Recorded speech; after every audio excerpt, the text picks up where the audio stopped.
প্রতি রাত্রে এই দোয়াটি মাত্র একবার আপনি পড়বেন।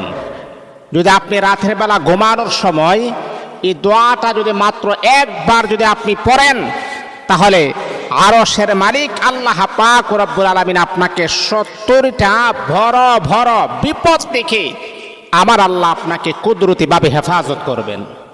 দেখেন, দোয়াটা আপনারা শিখে ফেলবেন। দোয়াটার মাকাম, দোয়াটার সম্মান আল্লাহ তাআলার কাছে অনেক অনেক বেশি। এই যে আমরা তো মনে করেন রাতের বেলায় এশারের নামাজের পরে খাবার খাওয়ার পরে আমরা সবাই ঘুমাতে হই, ছেলে বলেন আর নারী বলেন, প্রত্যেকটা মানুষ আমাদের ঘুমাতে হয়।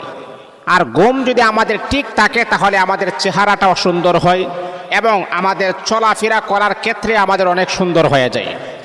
একটা মানুষ যদি তার ঘুম যদি সুন্দর না হয়, দেখবেন তার চলাফেরাও একটা আওল জাওল একটা চলাফেরা হয়ে যায়।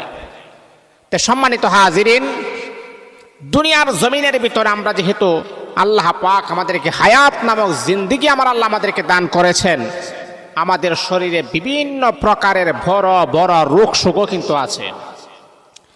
অনেক মানুষের এমনও শোনা যায় যে তার রোগের কারণে তার লক্ষ লক্ষ কোটি কোটি টাকা পর্যন্ত তার বিনষ্ট হয়ে গেছে, চলে গেছে।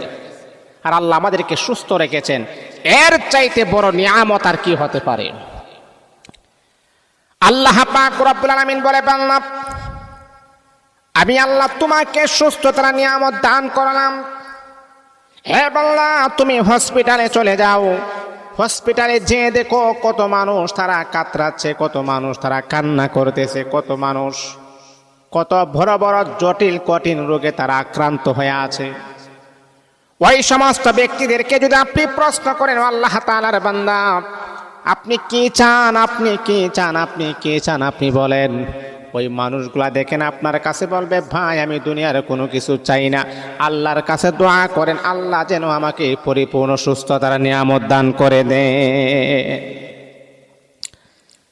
তারা বলবে, ভাই দুনিয়ার টাকা পয়সা ব্যাংক ব্যালেন্সের কোনো প্রয়োজন নাই, দুনিয়ার সম্পদের কোনো প্রয়োজন নাই। এই যে অবস্থার ভিতরে আমি এখন দিনকাল আমি অতিবাহিত করতেছি, আমার ভীষণ কষ্ট হচ্ছে, আমি যে রোগে আক্রান্ত হয়ে আছি, আপনি আল্লাহ তাআলার কাছে দোয়া করেন আল্লাহ যেন ওই রোগটাকে আমার শরীর থেকে যেন বিতাড়িত করে দেন, আমাকে যেন আমার আল্লাহ সুস্থতার নিয়ামত দান করে দেন। তাহলে বোঝা গেল যেই মানুষটা অসুস্থতার ভিতরে দিন কাল অতিবাহিত করে, ওই মানুষটাই বুঝে যে রোগ কত কঠিন একটা জিনিস। আর আল্লাহ আমাদেরকে সুস্থ রেখেছেন, এর চাইতে বড় নিয়ামতের কাজ আর কি হতে পারে?